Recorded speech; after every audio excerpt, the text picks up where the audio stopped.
A woman shot dead by Immigration and Customs Enforcement, ICE, in Minnesota has been named as 37-year-old poet Renee Nicole Good.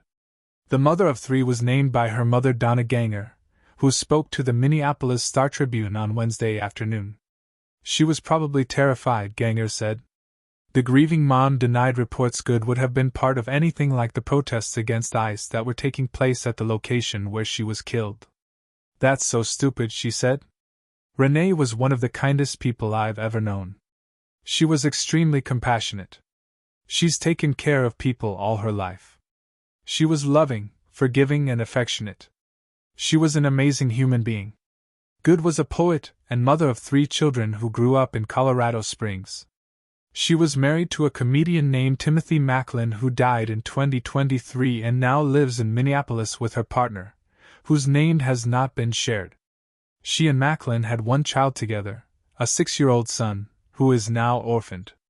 His paternal grandfather told the publication there's nobody else in his life. I'll drive. I'll fly. To come and get my grandchild.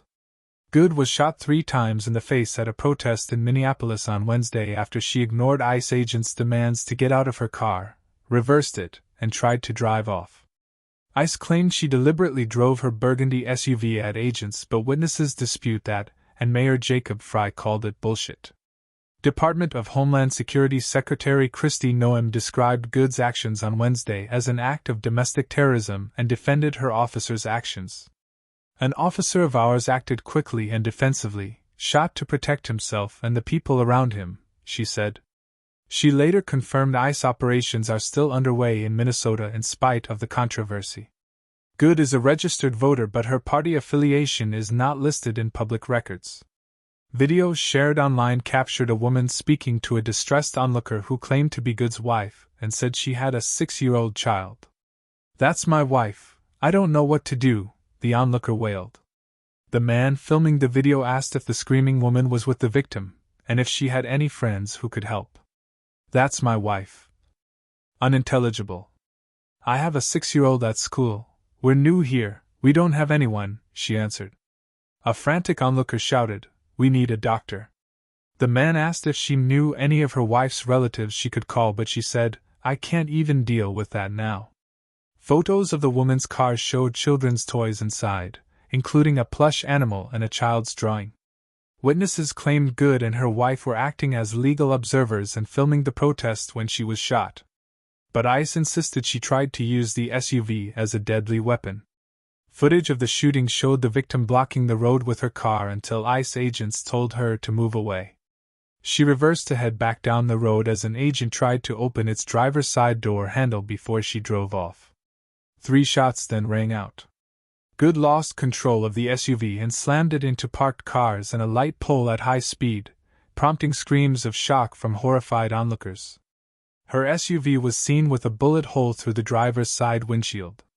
Senator Tina Smith had earlier confirmed the victim was a U.S. citizen before Good had been publicly identified. O'Hara said nothing indicated that this woman was the target of a law enforcement investigation.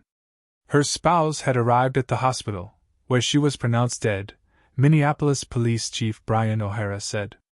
Department of Homeland Security Assistant Secretary Tricia McLaughlin claimed the woman weaponized her vehicle and called her actions an act of domestic terrorism.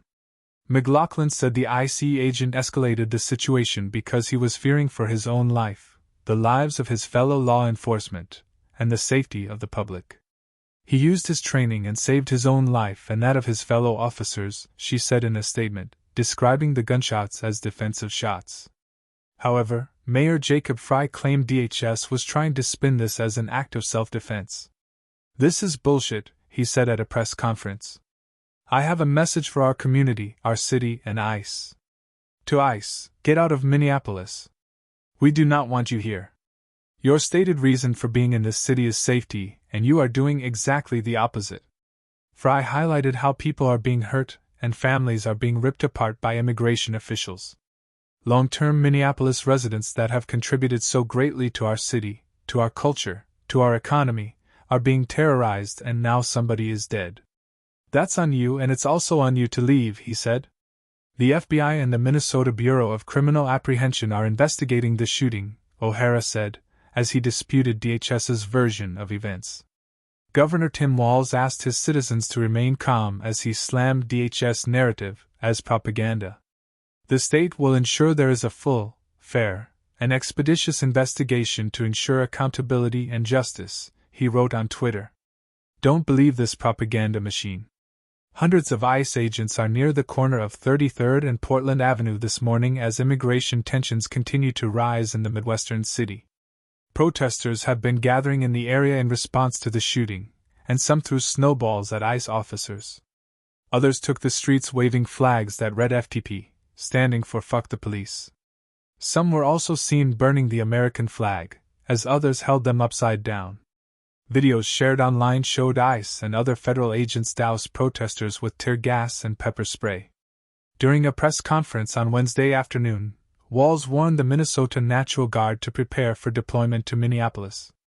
We have soldiers in training and prepared to be deployed if necessary, he said. They are teachers in your community, they're business owners, they're construction professionals, they are Minnesotans. Minnesota will not allow our community to be used as a prop in a national political fight. We will not take the bait. He also addressed President Trump and United States Secretary of Homeland Security directly. You've done enough.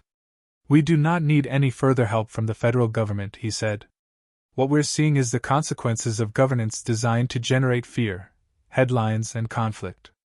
Walz also told Minnesotans they have a right to protest, but it has to be done peacefully. I say this. I feel your anger. I'm angry.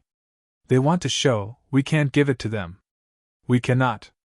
If you protest and express your First Amendment rights, please do so peacefully, as you always do.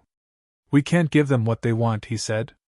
Meanwhile, Trump took to Truth Social, calling the deceased driver very disorderly, and someone who viciously ran over the ICE officer. The woman screaming was, obviously, a professional agitator, and the woman driving the car was very disorderly, obstructing and resisting, who then violently, willfully, and viciously ran over the ICE officer, who seems to have shot her in self-defense, he wrote. Based on the attached clip, it is hard to believe he is alive, but is now recovering in the hospital. The president seemed to blame radical left rhetoric for the shooting.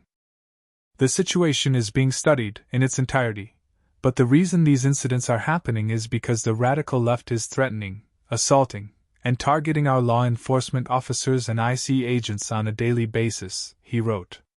They are just trying to do the job of making America safe. We need to stand by and protect our law enforcement officers from this radical left movement of violence and hate.